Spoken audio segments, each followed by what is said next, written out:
शेती माझी प्रयोगशाळा या यूट्यूब चॅनलमध्ये मी आपलं स्वागत करतो. या चॅनलवर आपण नवीन असाल तर या चॅनलला सबस्क्राईब करा.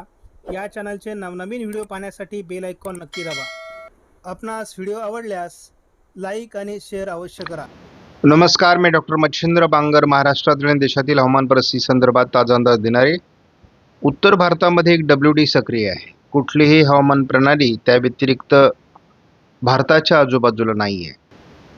आपण भारतीय हवामान खात्याने दिलेल्या अलर्ट्समध्ये जर बघितलं तर उत्तर महाराष्ट्र, मध्य महाराष्ट्र आणि पश्चिम महाराष्ट्रातील काही भागात अजूनही येलो अलर्ट देण्यात आलेला आहे. उर्वरित महाराष्ट्रामध्ये हलक्या पावसाची शक्यता राहील.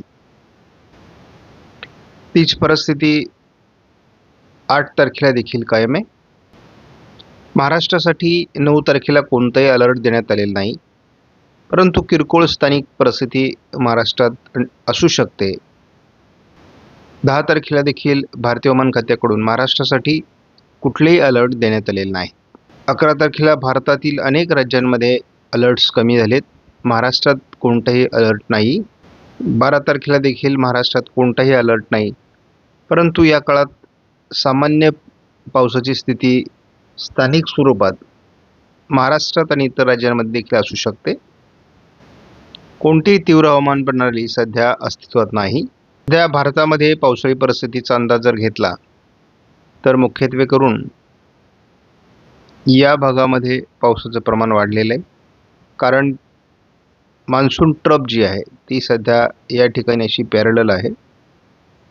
मात्र त्याच वेळेस या ठिकाणी देखील एक ट्रफ सक्रिय असल्यामुळे कोस्टल भागामध्ये कर्नाटक, केरळ आणि कोकण, महाराष्ट्राच्या काही भागात देखील जोरदार पाऊस होतोय. परंतु अंतर्गत भागात म्हणजे महाराष्ट्राच्या पावसाचं प्रमाण आता कमी झालेलं आहे. संपूर्ण देशामध्ये सध्या 11% पावसाची घट आहे, म्हणजेच 89% पाऊस नोंदला गेला आहे. महाराष्ट्रात कोकणामध्ये 100%, मध्य महाराष्ट्रामध्ये 122%,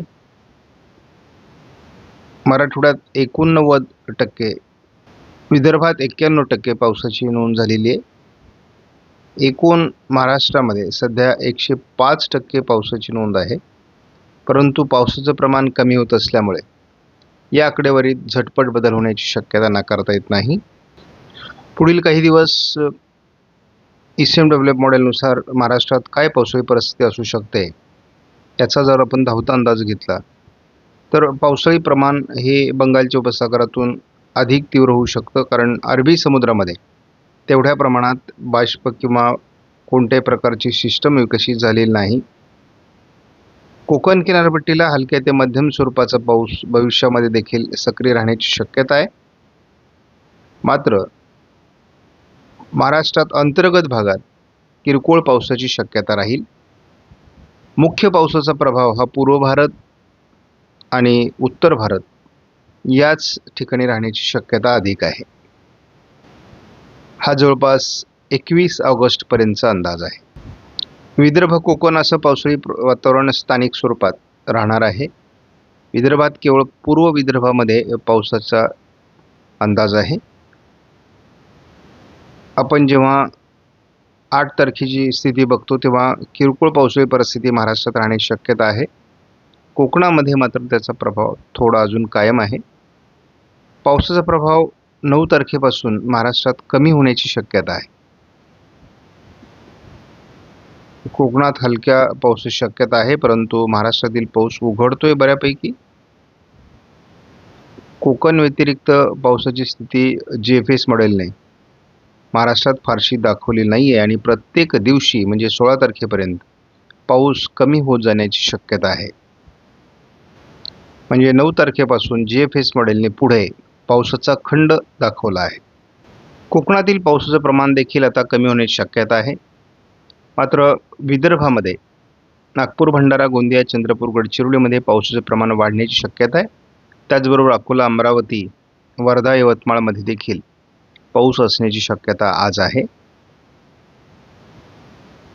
विदर्भात बऱ्यापैकी पावसाचं वातावरण नागपूर, भंडारा, गोंदिया, चंद्रपूर, गडचिरोलीमध्ये आणि अगदी अमरावती, वर्धा, यवतमाळपर्यंत 8 तारखेला देखील असण्याची शक्यता आहे.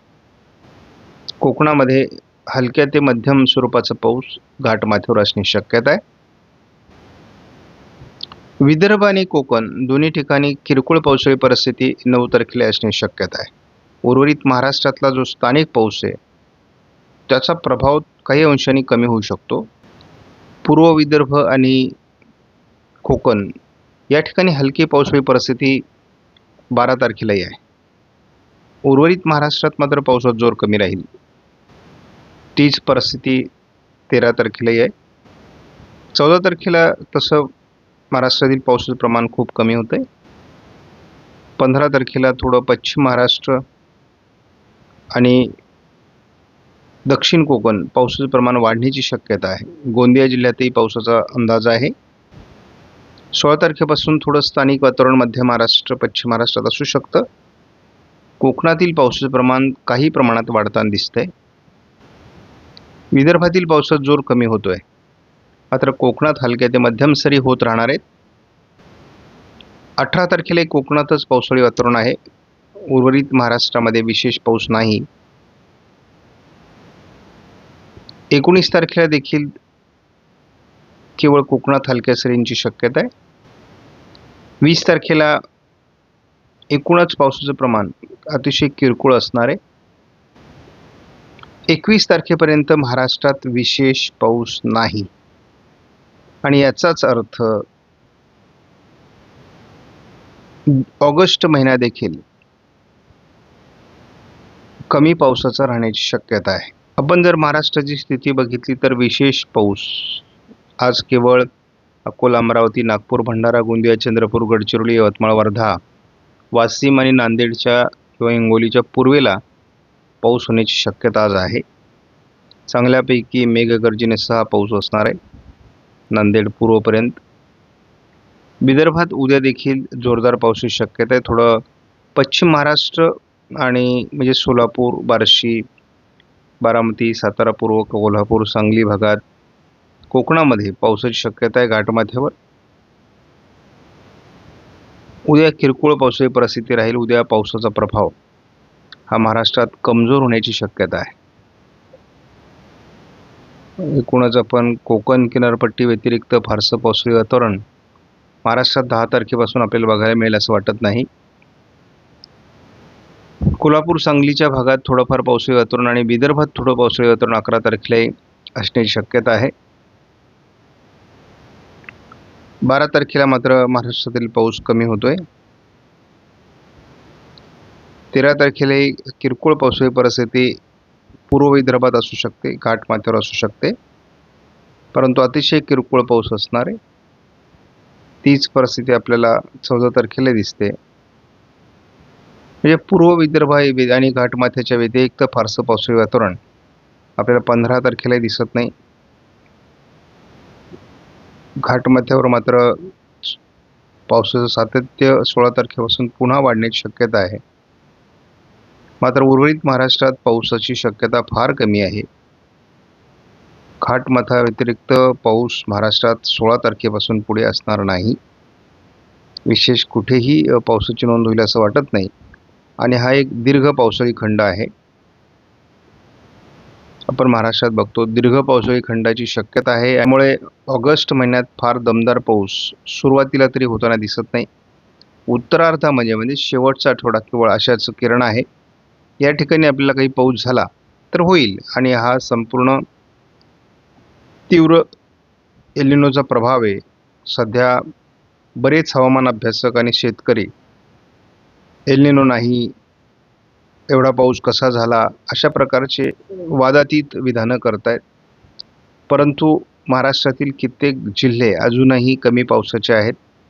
जेव्हा पावसाचा मोठा खंड पडतो आणि पिकं सुकू लागतात तेव्हा एल निनो आहे हे आपल्याला मान्य होतं. परंतु जेव्हा समाधानकारक पाऊस आपल्या भागात पडतो तेव्हा मात्र आपण एल निनो वगैरे काही नाही अशा प्रकारची भाषा बोलू लागतो.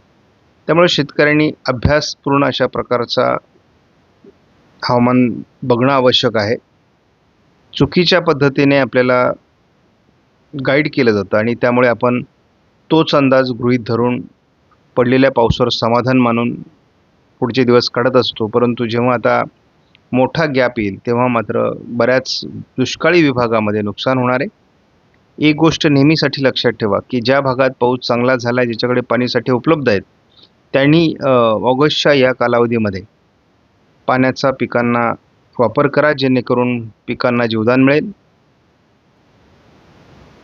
आपणास व्हिडिओमधील माहिती महत्त्वपूर्ण वाटल्यास लाईक करा, शेअर करा, चॅनलला सबस्क्राईब करा.